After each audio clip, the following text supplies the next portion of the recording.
Well, Christmas is just around the corner, and certainly that means a lot of extra stuff in our homes. So how do we organize and actually prepare for the influx of packages? Jennifer Baptiste, the ace of space, is here now with some great tips.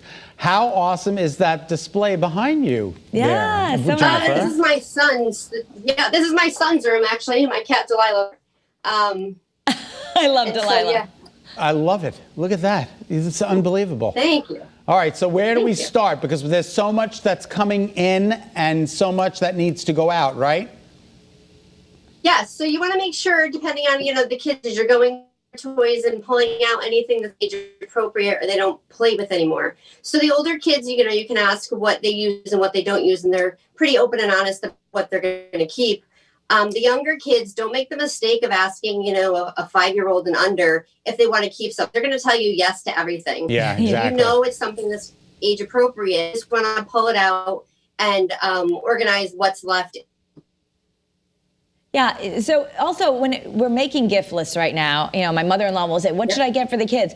You're saying it's good to make a list of maybe some things the kids really need. Maybe the family chips in on a bigger item to update the playroom or update your teens room and stuff that would actually make everything more organized rather than less.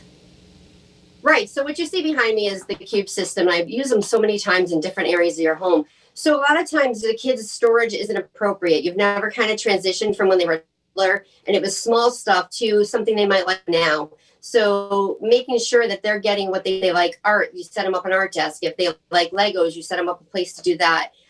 Think about what they want, and then the wish list, let them get one fun thing that they had picked off, out for themselves, and then gift cards, or if they wanted to buy the pieces for them, things to better the area and make them more creative and use the stuff that they have.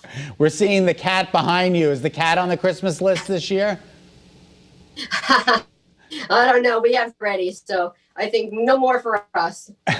All right. So my rule of thumb, and Kara and I have always discussed this, is you bring something into the house, something's got to go out of the house. If I buy a new sweater, I got to donate a sweater. If I buy a new pair of pants, I got to donate a pair of pants. What do you think of that? They say we should be a ruthless editor. Absolutely. it's called one in, one out. I actually live by that rule. So when you're picking stuff out or having your kids, if you're going to start implementing that, when they're picking something out, it's got to make sure that there's something of the same that they're willing to get rid of. So that's how I kind of maintain my own stock, whether it's clothes or shoes or craft stuff. It has to be something of similar likeness to go out. So it really makes you think about what it is you're going to be getting, and is it something that's better than what you already have? Are you just asking for something just to kind of have something? Right. So sometimes just the too much stuff, you said, creates overstimulation, chaos. I totally agree with that. But sometimes we're also busy and strapped for time, and people won't organize because they'll say, oh my gosh, I just don't have the time. What's your advice right now so you don't find out you have double the stuff come January 1st? How do we tackle a room? So putting in the groundwork in the beginning is the hard part, and is a little bit time consuming, but it's so rewarding because you'll really get to see your kids, and your kids will actually enjoy it. Being able to play with things. My son's a bagger. He likes to keep his things separated in bags so that he can just grab them and go. And so it's getting the hard part done is the time consuming piece. But once you go through and just kind of separate things out, whether it be in bags or separate containers or whatever have you, they're going to be able to grab the bucket of Legos mixed with crayons and, all different kinds of action figures. They're never really play with that one item. It's just going to be a bucket dumped on your floor, and it's going to look like, a toy buffet.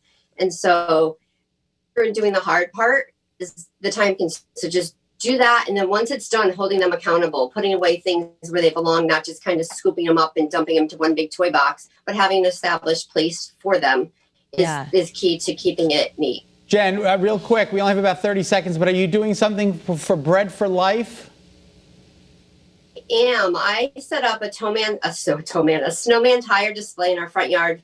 And we have a couple bins out there, and what I've gotten in a week is amazing. I posted pictures of it, but size snowman tires. It's a whole little family right out in the front yard. You can come take a selfie in it, hashtag it CT Snow SNO family, and drop off a non-perishable item for Bread for Life. And I'm going to be dropping periodic now through the 15th of January. That's so great. Wait, those are all tires that you painted?